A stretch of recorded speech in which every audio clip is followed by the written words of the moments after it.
This is week 2, day 23. This is December 9th. This is moving day. Moving day. So Da and I went to immigration yesterday, and now we were here. She's looking like a sexy bit. We spent all Saturday, most of Saturday, and most of last night putting things together, wrapping things up, and getting ready for our big move today. So the movers should be coming. It's going on 9:30. I hope they're here by 10. I don't think it will take very long. It kind of looks like a lot right now. It was mostly all the Ikea stuff that came that looks like a lot, and the big chair. But I'm guessing they are probably very quick because once they have this big stuff out, then everything is, it's just a couple boxes. Some of them are heavy. I'm surprised. I'm surprised at how long, even as we don't have much, it still takes a long time to get through everything. Sorting through, deciding if you want to keep it. So this is the IKEA stuff they're going to take. This is the sofa they're going to take. We have a couple gym things over here. One of the hard things is taking the fan, sofa, the new lounge, my new leather lounge chair, this cabinet. One of the hard things is just keeping away the stuff that we want to carry with us and versus the stuff we want to pack. And we don't really have anything to put this small stuff in.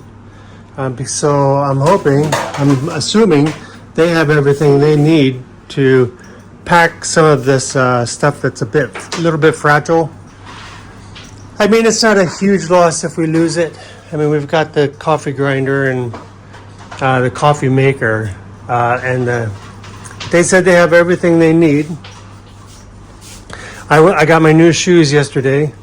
I bought Da some Christmas gifts for Christmas Day, and this is what our bedroom looks like. The bed doesn't go with us, but the mattress has to go. These are all bags with clothing in it. Even me, I can't believe how much I have. It annoys me. So everything is still very good condition and everything. And this is what the closet looks like. These are my suits and nice clothing, so I don't want to fold that. They're going to have to lay that in their moving truck. I have my guitar underneath. And things like we have this 8-year-old fan. It's old. It still works. Yeah, we could use it somewhere, but should we take it and then have to spend more money to buy it to replace it? Maybe we should do that. Just replace it. Here's my speakers from my computer. This is some of the filtering process. My monitor. These are our wedding pictures. This chair will go, but I'm replacing that with a newer one. We'll take it because it's still good. So one of the filtering processes is, do you take it and see it wobbles. It fell over one time and it wobbles, and now it's still works. The thing is, it's a nice fan, but if I take it, it still might break more and not work at all. But it's still useful. I could put it in a small room when we need just a light breeze moving or something, or sitting outside when it's cooler, just to have some air, because it still gets humid and loud. Or, is it another thing I'm going to have to replace? Because this is already, the amount of money I'm shelling out this month, or the last couple months, is ridiculous. Even this month is going to be crazy with my health insurance and stuff. So this is part of the process of eliminating stuff that's easily replaceable, like a lot of kitchen stuff, and versus stuff that's not so easy, not so cheap, but still useful. Or do we just give it to someone? My tendency is to just give it, if it's still useful and it's got some life in it, I'll give it to someone who doesn't really have the means, and let them use it until it dies, and the people here will use things until they're absolutely I mean, they'll repair things until they can't use it again. They're just very efficient. And maybe that's what I think I just talked myself into keeping it here. We'll give it to someone who needs it. Maybe they can fix it, make it a little better. And then because this was a fan, for example, that was useful here, will it be useful and appropriate when we're in our context and we're finding our way in our house, figuring out how we want to live and what we want? Is it useful there?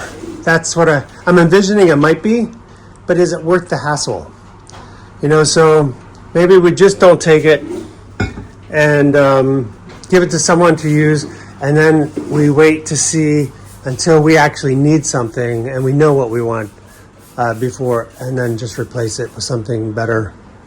That's just the cost of moving, I guess. This fan is relatively new, so that's less than a year old or a year old. So yeah, that's the type of things that we're thinking through, and I already have my new furniture, so I know what I'm eliminating when I get back to Laos. Yeah, that's the process. We're just waiting for the movers. I hope they come soon. But again, I don't think it's going to take very long to move this stuff out. I'm sure they know what they're doing. And we'll pack it because it's really not a lot. We did I think 85% of what needs to be done. They need to wrap up the sofa and the couch, the sofa and the lounge chair. But everything else is pretty, and box this small stuff, but that shouldn't be long. All right, check it out. I'll check in when the movers come and maybe even when they left.